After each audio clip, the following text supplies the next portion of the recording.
এক ইহুদি যুবক ছাগল রাখালি করে জঙ্গলে, ওই অবস্থায় জঙ্গল থেকে একটা বাঘ বের হয়ে তার একটা ছাগল খেয়ে ফেললো। ইহুদির যুবক বলতেছে, কি ব্যাপার, এ বাঘ তুমি আমার রিজিকে হাত দিলা কেন? সাথে সাথে আল্লাহ পাক বাঘের জবান আল্লাহ খুলে দিলেন, বাঘের জবান আল্লাহ খুলে দিলেন। বলুন তো, আল্লাহ চাইলে বাঘের জবান আল্লাহ খুলে দিতে পারে কি পারে না? অবশ্যই পারেন, কারণ জবান দিছেন কে? আল্লাহ। যে আল্লাহ জবান দিছেন, যে আল্লাহ মানুষকে জবান দিছেন, এই আল্লাহ চাইলে জানোয়ারকেও দিতে পারেন। যে আল্লাহ জবান দিছেন, ওই আল্লাহ চাইলে মানুষের জবান আল্লাহ কেড়েও নিতে পারেন। আর রহমান আল্লামাল কুরআন খলাকাল ইনসানা আল্লামাহুল বায়ান। জবান দেওয়ার ক্ষমতা দিছেন কে? আল্লাহ। এই জবানের ক্ষমতা, জবান কথা বলার শক্তি দিলেন আল্লাহ। এজন্য আল্লাহ পাক বাঘের জবানটা আল্লাহ খুলে দিলেন। বাঘ এইবার ডাক দিয়ে কয়, নারী যুবক, আমি তোমার রিজিক খাই নাই, আমি আমার রিজিক খেয়েছি। কারণ যদি এটা আমার রিজিক না থাকতো, আমার পেটে আসতো না, আমি খাইতেও পারতাম না। এই কথা বলা মাত্রই যুবক বলতেছে, কি আশ্চর্যের ব্যাপার, বাঘেও দেখি মানুষের মতো কথা কয়, এটা কেমন আশ্চর্যের ব্যাপার, কেমন আশ্চর্যের ব্যাপার। বলা মাত্র বাঘ আবার ডাক দিয়ে কয়, যুবক, বাঘে কথা বলা আশ্চর্যের বিষয় নয়। আশ্চর্যের বিষয় হলো মদিনার নবী, রহমতের নবী, দয়ার নবী, তিনি মসজিদের নববীতে সাহাবায়ে কেরামদেরকে নিয়ে দ্বীনের তালিম দেন। দয়ার নবী, মায়ার নবী, মানুষকে মানুষ বানান। মার গর্ভ থেকে দুনিয়ায় আসলে পরেই মানুষ হওয়া যায় না, মানুষ হতে হয়। সন্তান জন্ম দিলেই মানুষ বানানো যায় না, তারে মানুষ বানাইতে হয়। আর মানুষ বানানোর, মানুষ হওয়ার তরিকা হলো বিশ্ব নবীর আদর্শ, আমার নবীর আদর্শ। আমার নবীর আদর্শই একমাত্র মানুষকে মানুষ বানাইতে পারি, নতুবা নামে মানুষ হয়, কাজে কর্মে জানোয়ার হায়ওয়ানে পরিণত হয়ে যায়। আজকে অমুসলিমগুলির মধ্যে নামে মানুষ রয়েছে, খ্রিস্টান ইহুদিরা নামে মানুষ, কিন্তু প্রকারে ওরা হায়ওয়ানের চেয়েও খারাপ। একটা হায়ওয়ান যা করে, মানুষ হয়ে যদি তাই করে, সে হায়ওয়ানের চেয়েও নিকৃষ্ট। কারণ হায়ওয়ান তো অপরাধ করে না যাই না, না বুঝা। মানুষ তুমি যাই না বুঝা বিবেক থাকার পরেও যদি হায়ওয়ানের মতো অপরাধ করো, তাহলে তুমি হায়ওয়ানের সমান নও, বালহুম আদল। আল্লাহ বলেন সে হায়ওয়ানের চেয়েও বেশি নিকৃষ্ট। জঙ্গলের বাঘটা ডাক দেয়া কয়, রে যুবক, আমার কথা বলাটা আশ্চর্যের বিষয় নয়। আশ্চর্যের বিষয় হলো দ্বীনের নবী মানুষকে মানুষ বানায়, আর তুমি জঙ্গলে ছাগল রাখালি করো। এটা এর চেয়েও বড় আশ্চর্যের বিষয়। কেন তুমি নবীর দরবারে যাও না? এটা আশ্চর্যের বিষয়, আমার কথা বলার চেয়েও বেশি। বলা মাত্রই যুবক কয়, হায় হায় হায়, এ কেমন নবী, এ কেমন নবী, যেই নবীর দরবারের সংবাদ আমাকে জঙ্গলের বাগে দিল। না না, আর আমি এখানে থাকতে পারি না, অবশ্যই নবীর দরবারে যাওয়া লাগবে। এইবার যুবক বলতেছে, আমি তো যেতে চাই, কিন্তু আমার ছাগলগুলি রাখালি করবে কি? আমার ছাগল রাখালি করবে কি? আমি যদি নবীর দরবারে যাই, আমার ছাগল রাখালি করবে কি? বাঘ তখন ডাক দিয়া বলে, কোনো টেনশন নাই, টেনশন করো না, আমি তোমার ছাগলের পাহারাদারি করব। কেমন কথা কয়। যুবক বলে, হ তোমার কাছে আমি ছাগলগুলি দিয়ে যাব। আমি পাগল হয়েছি, আমি বুঝি পাগল হয়েছি, পাগল। আমার মাথায় বুঝি কোনো বুদ্ধি নাই। একটা ছাগল খেয়ে ফেলেছ। আমি বলেছিলাম কেন খাইছো? তুমি বলো এটা তুমি তোমার রিজিক খাইছো। এখন যদি ছাগলগুলি তোমার কাছে দিয়া যাই, তাহলে শিয়ালের কাছে মুরগি বাগি দেওয়ার অবস্থা হবে। আইসা দেখবো, এসে দেখবো তোমার কাছে একটা ছাগলও নাই। যদি বলি কি করলা, তুমি বলবা তোমার রিজিক তুমি খাইছো। বাঘ বলতেছে, রে যুবক, মুখ সামলায় কথা বলো। তোমরা মানুষ, তোমরা তোমাদের ওয়াদা খেলাফি করতে পারো, কিন্তু আমরা হাইওয়ান হলেও ওয়াদা খেলাফি জানি না, ওয়াদা খেলাফি জানি না।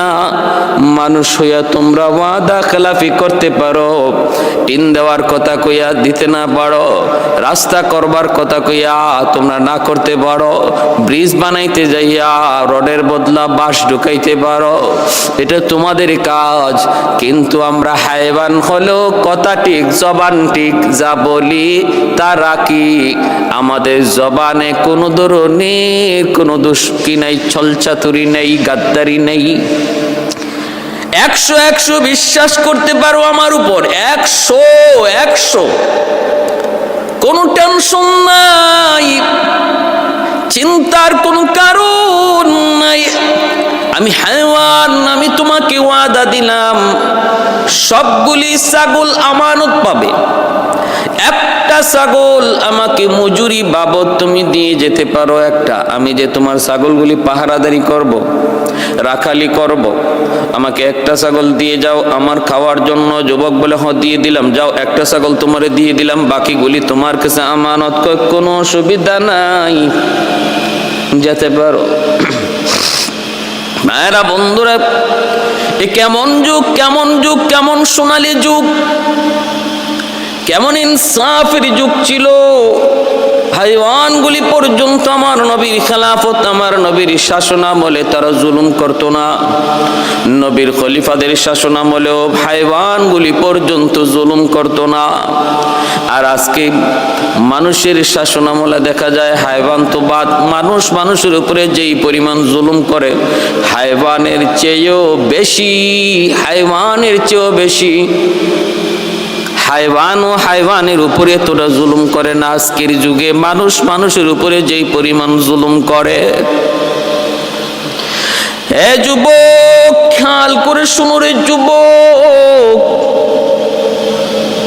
ওই ইহুদি যুবকটা ছাগলগুলি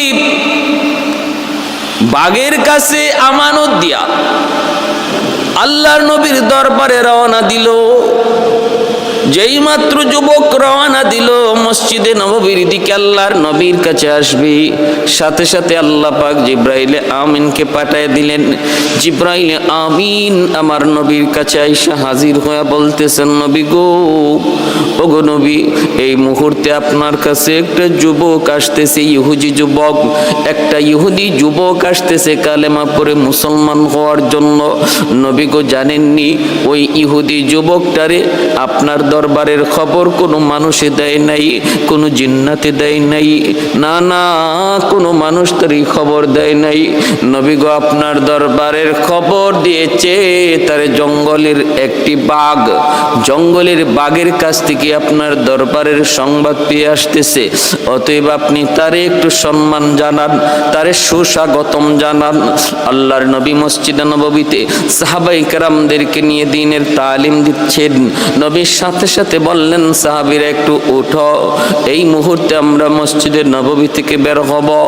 একজন যুবক আসতেছে আমার কাছে কালেমা পড়ে মুসলমান হওয়ার জন্য। যেই যুবককে আমার দরবারের খবর কোনো মানুষে দেয় নাই, যারে আমার দরবারের খবর দিয়েছে জঙ্গলের বাঘ, আর বাঘ তারে পাঠাইছে, আর বাকি বাঘে তারে ছাগলগুলি রাখালি করতেছি। दुनिया से हर जुल्म सितम तुमने मिटाया, दुनिया से हर जुल्म सितम तुमने मिटाया, नाम से काबा को पाकीज़ा बनाया।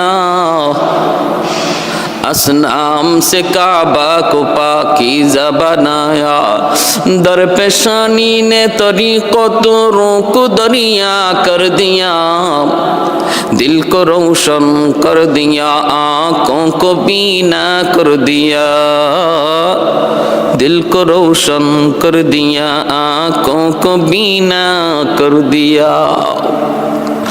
আল্লাহর নবী মসজিদে নববী থেকে বের হলেন রে যুবক।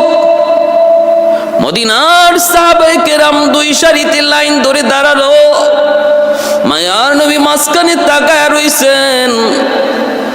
ওই যুবকের দিকে যেই যুবক আসতেছে, মসজিদে নববীর কাছাকাছি আসা মাত্র যুবক তাকায় দেখলো ঘটনা কি, ঘটনা কি।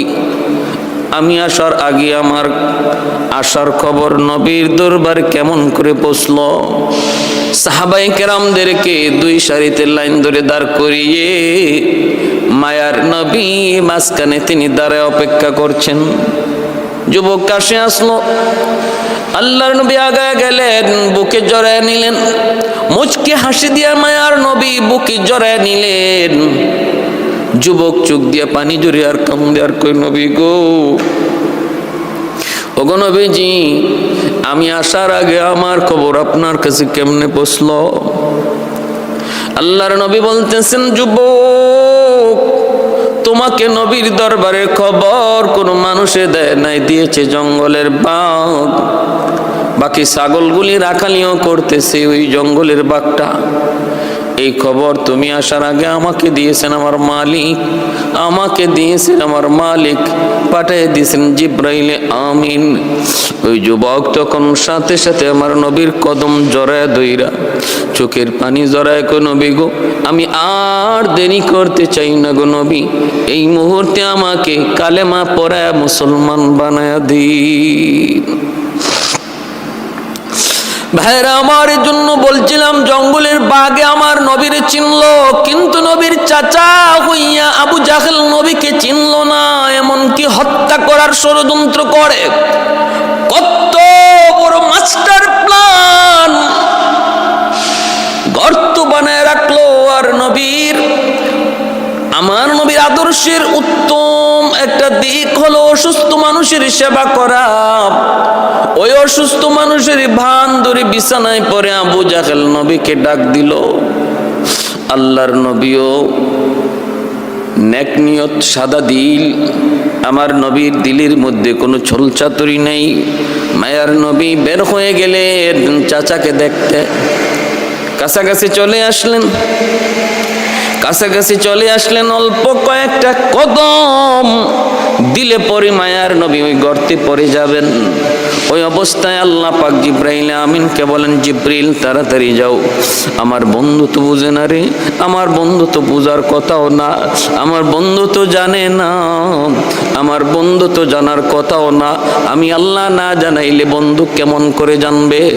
যাও জিব্রাইল তাড়াতাড়ি যায় বলো আমার বন্ধুকে সামনে যেন আর একটা কদমও না বাড়ায়, ঘটনা তুমি খুলে বলে দিও।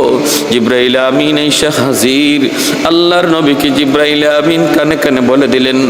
আবু জাহেলের লোকগুলি জিব্রাইলকে দেখলেন না, অদৃশ্য নিরাকার হইয়া কানে কানে বলে দিলেন, নবী গো আর কদম দিয়েন না, একটা কদমও সামনে দিয়েন না গো নবী, কারণ আপনি যা ভাবতেছেন ঘটনা তা নয়। আপনি যেমন সাদা দিলের মানুষ, আবু জাহেল কিন্তু এমন সাদা দিলের না। তার ভিতরে রয়েছে নেফাক, তার ভিতরে রয়েছে কালিমা, তার ভিতরে রয়েছে নাপাক, আর আপনার ভিতর হলো পাক। এজন্য আল্লাহর সাহায্য আপনার সাথে। যাদের দিল পাক এদের পক্ষে আল্লাহর সাহায্য, আর যাদের দিল না পাক এদের সাথে আছে শয়তান। যাদের দিল পাক এদের সাথে আছেন আমার আল্লাহ। কে? আল্লাহ। জিব্রাইল আমিন বলেন, নবী গো আর কদম দিয়েন না, কারণ আবু জাহেল অসুস্থ নয়, বিছানায় পড়ে অসুস্থ মানুষের ভান ধরছে আর গর্ত বানায় রাখছে। উদ্দেশ্য হলো আপনি বুঝবেন না এখানে যে গর্ত, পা দেওয়া মাত্রই নিচে চলে যাবেন। আবু জাহেল লোকজন নিয়ে আপনাকে মাটি দিয়ে চাপা দিয়ে দিবে। এই হলো ওর ষড়যন্ত্র, এই হলো ওর ষড়যন্ত্র। অতএব আপনি সামনে যায়েন না, রিটার্ন আপনি ব্যাক করেন, এখান থেকে আপনি আবার চলে যান। আল্লাহর নবী কথা জানা মাত্রই সাথে সাথে নবী কদম জায়গায় জমায়ে দিলেন আর সামনে বাড়লেন না। নবী এখান থেকেই তিনি কদম সরে রওনা দিলেন, চলে যাচ্ছেন। আল্লাহর নবী জানাইলেন কে? বলে আল্লাহ। নবী চলে যাচ্ছেন।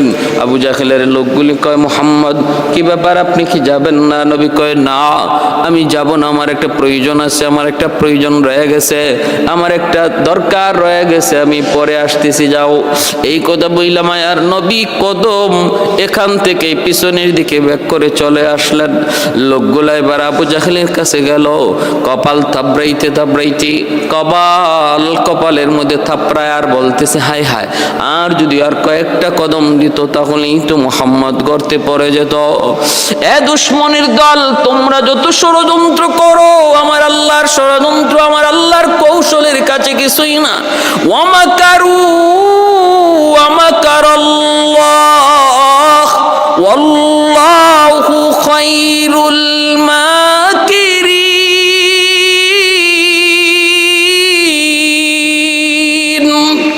ওরা ষড়যন্ত্র করে আর আল্লাহ কৌশল করেন। ওদের ষড়যন্ত্র আমার আল্লাহর কৌশলের সামনে দুলিশাত। এত কষ্ট করে যে গর্ত বানাইলো, মুহূর্তের ভিতরে আল্লাহ ধ্বংস করে দিলেন, নস্যাৎ করে দিলেন। আল্লাহ জিব্রাইলকে পাঠায় নবীকে এখান থেকে পাঠায় দিয়েছেন।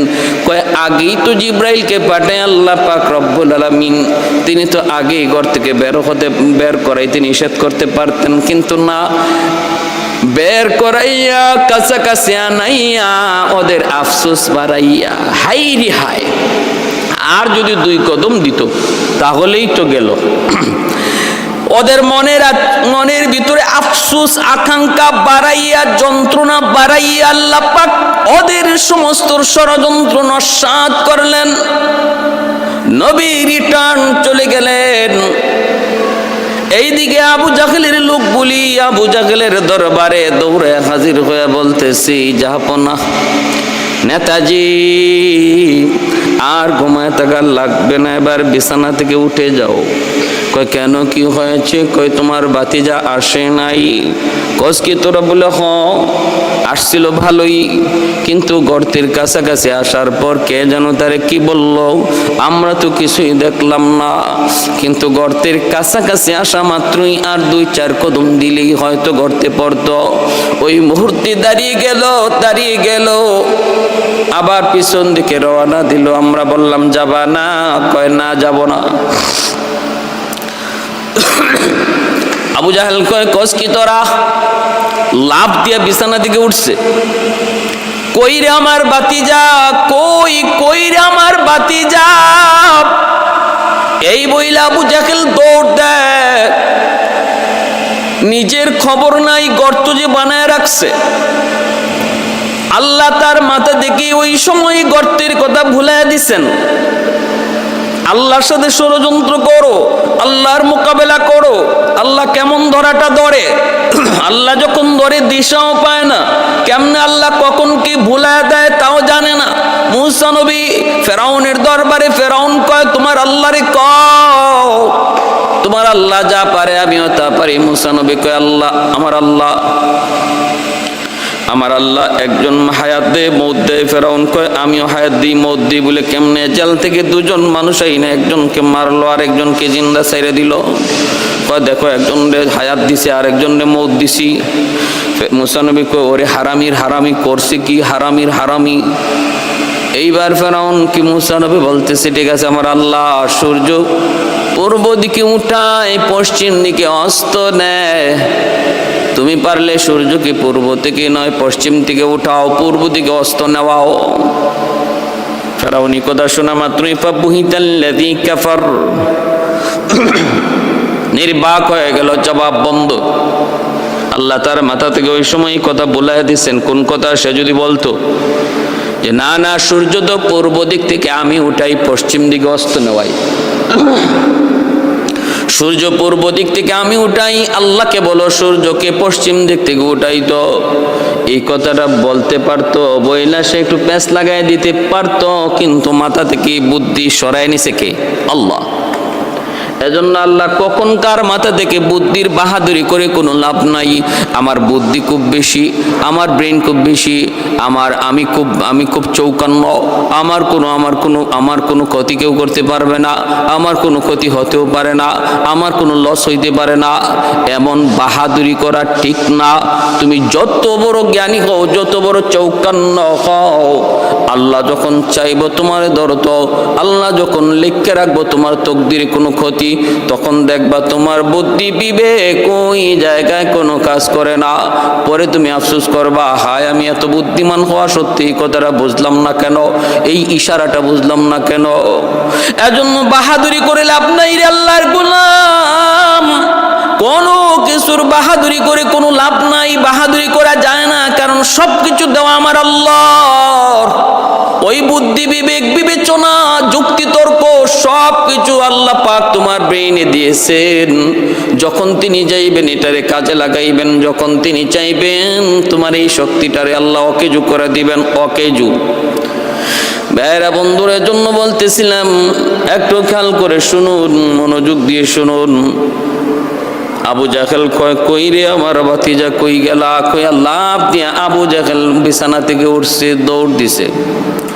দৌড় দিয়া নিজেরই খবর নাই, নিজের মাথায় তখন এই চিন্তাটা নাই, আমি তো দরজার সামনে গর্ত বানিয়ে রাখছি। দৌড়টা দিয়াই নিজের গর্তে ধপাস দিয়া পড়লো, নিজের গর্তেই নিজে পড়লো।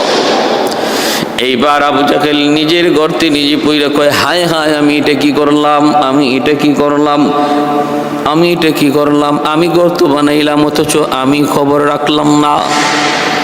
এ আবুল আমারে উঠা, লোকজন ধরে উঠাইতে গেছে গর্তের ভিতর থেকে। ওই মুহূর্তে আল্লাহ পাক রব্বুল আলামিন গর্তকে বলতেছেন, রে গর্ত, তোর ভিতরে কে আইছে তুই জানোস নি? বলে কি কয় আবু জাহেল, এ আমার নবীর দুশ্মন, আমি আল্লাহর দুশ্মন, সাবধান, ওরে আরো নিচে নিয়ে যা, আরো নিচে নিয়ে যা। গর্ত আরো নিচে যাইতে লাগলো, আরো নিচে যাইতে লাগলো। আবু জাহেলও নিচে যায়, আবু জাহেলও নিচে যায়। বাইরা বন্ধুরা, ওই অবস্থা আল্লাহর নবী, রহমতের নবী, মায়ার নবী, দয়ার নবী, তিনি তো তার বাড়িতে ফিরে আসলেন, কিন্তু গর্ত আবু জাহেল রে ভালো করে চিনছে সে যে আল্লাহ আল্লাহ রসুলের দুশ্মন। গর্ত যদ্দুর আবু জাহেল বানাইছিল, আরো ডাবল গর্ত হয়ে গেল। লোকজন হাত বাড়ায়, লাগাল পায় না। আবু জাহেল কয়, রশি ফালা, রশি ফালায়, রশি তো লাগাল পায় না। মই ফালায়, মইও লাগাল পায় না। আবু জাহেল তখন কয়, কি রে, আমি তো এত বড় গর্ত বানাই নাই, এত গভীর আমার গর্ত নয়, তাহলে এত গভীরে কেমনে পুষলাম? ওরা উপর থেকে কয়, নেতা, আমাদের কাছে সব, আমাদের কাছে যত আসবাব আছিল তোমাকে তোলার সব শেষ, এখন আমরা বুঝি না কেমনে তোমারে তুলবো। আবু জাহেল নিচ থেকে কয়, আমি বুঝে ফেলেছি গন্ডগোল কোন জায়গায়। সমস্যা হলো আমার আসমানে, চিকিৎসা চলছে জমিনে। আগুন লাগছে শেরপুর, পানি দেওয়া হয় ফরিদপুর। এই আগুন জীবনে কোনোদিন নিভবে না। আগুন যদি নিভাইতে হয় শেরপুরের আগুনে পানি দাও, চিকিৎসা যদি করতে হয় আসমানে চিকিৎসা করাও। আমার গন্ডগোল কোথায় আমি বুঝে ফেলেছি। আমার বাতিজা মুহাম্মদের কাছে তোমরা তাড়াতাড়ি করে যাও রে। আমার বাতিজা মুহাম্মদ না আসা পর্যন্ত আমাকে কেউ গর্ত থেকে তুলতে পারবে না। লোকগুলা নবীর কাছে চলে আসলো, এই সেই ডাক দিয়া বলতেছে, মুহাম্মদ, মুহাম্মদ, তোমার চাচা আবু জাহেল গর্তে পড়ে গেছে, এখন তারে তুলতে পারি না, কোনোভাবেই তুলতে পারি না। আমাদেরকে পাঠাইছে তোমার সহযোগিতার জন্য, তুমি তোমার চাচাকে তোলার জন্য একটু সহযোগিতা করবানি।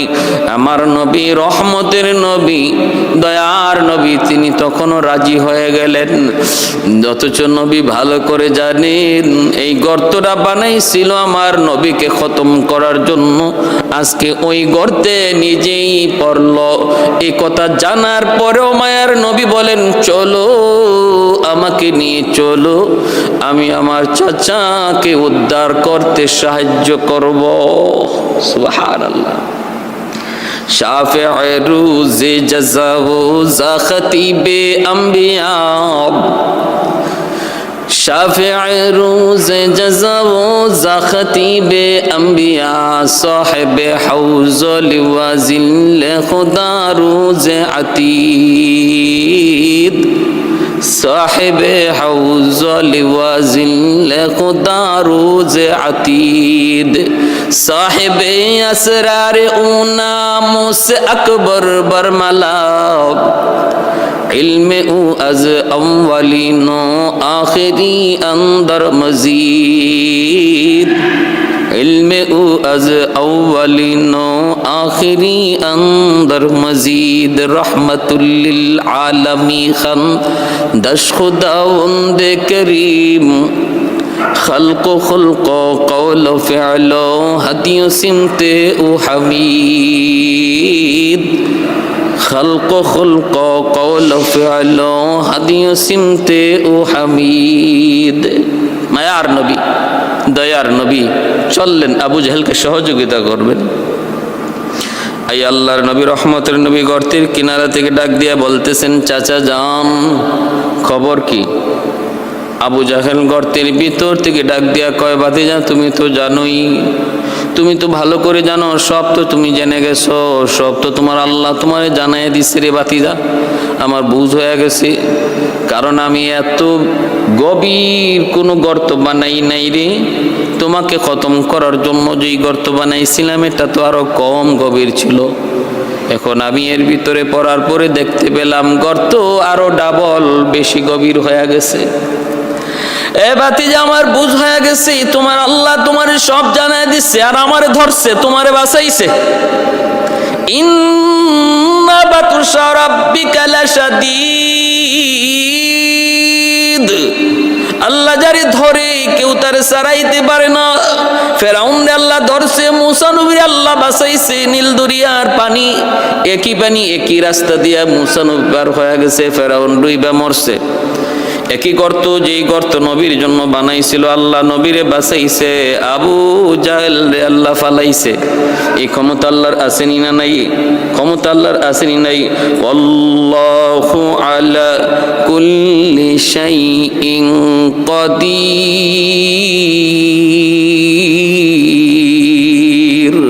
আল্লাহ পাক সব কিছুর উপরে ক্ষমতাবান।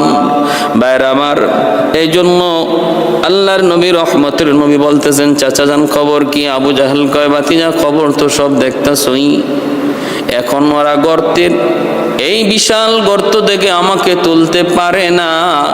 মই দিয়েও লাগাল পায় না, রশি দিয়েও লাগাল পায় না, হাত বাড়ে লাগাল পায় না। আমি তো বুঝে গেছি মামলা কোথায়।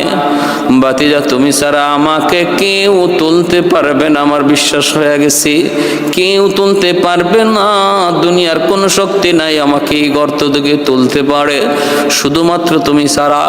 আল্লাহর নবী বলেন, চাচা এত দূর যখন আপনি বুঝেন, বাকিটা বুঝেন না কেন? 6000 বার আপনার কাছে দিনের দাওয়াত নিয়ে গিয়েছি, কত সময় আমি মাইরও খেয়েছি, রক্ত জড়াইছেন, আমার মাথায় আঘাত করেছেন, পিছনের সব কাহিনী আমি বলে গেলাম। চাচা এখনো সময় আছে, এখনো সময় আছে।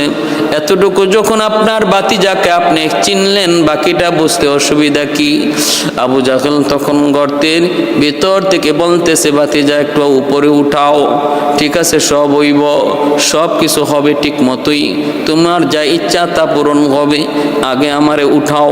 আল্লাহর নবী বললেন, না চাচা, এমন বহু কথা তুমি দিছ, বহু ওয়াদা তুমি করেছ, এবার তুমি ওখান থেকে ওয়াদা করো, ওঠার পরে তুমি আর কোনো ছলচাতুরি করবা না, ওঠা মাত্রই তুমি কালেমা পড়ে মুসলমান হবা। ওয়াদা করো, ওয়াদা করো, ওয়াদা করো। আবু জাহেল তখন বাঁচার জন্য তখন মিথ্যার আশ্রয় নিল, বলতেছে ঠিক আছে ভাতিজা, আমি ওয়াদা করলাম আমাকে উপরে উঠাও। আল্লাহর নবীকে আবু জাহেল ভালো করে জানতো ইনি নবী, এজন্যই তো লোকজন পাঠাইছে। আখনাস বিন সুরাইক জিজ্ঞেস করেছিল আবু জাহেলের বন্ধু নেতা, একটু কন্ত মুহাম্মদ সত্য নবী না মিথ্যা নবী? আপনি রাতের অন্ধকারে মুহাম্মদের কোরআন তেলাওয়াত শুনতে যান, প্রতিদিন তার কোরআন তেলাওয়াত শুনেন, তারপরে রাতে আপনি এসে ঘুমান, অথচ মুহাম্মদ রে মানেন না। আবু জাহেল তখন বলতেছে, শোন, কথাটা তোরই শুধু বলতেছি, আর কাউকে বলবি না। আমার ভাতিজা মুহাম্মদ সত্য, 100% সত্য, তার দিন সত্য, সে সত্য নবী, কোনো ধরনের কোনো সন্দেহ নাই। তাহলে মানেন না কেন? কয় মানিন না শুধু এক কারণে, মুহাম্মদকে মানলে আমার নেতাগিরি চলবে না, আমার সর্দার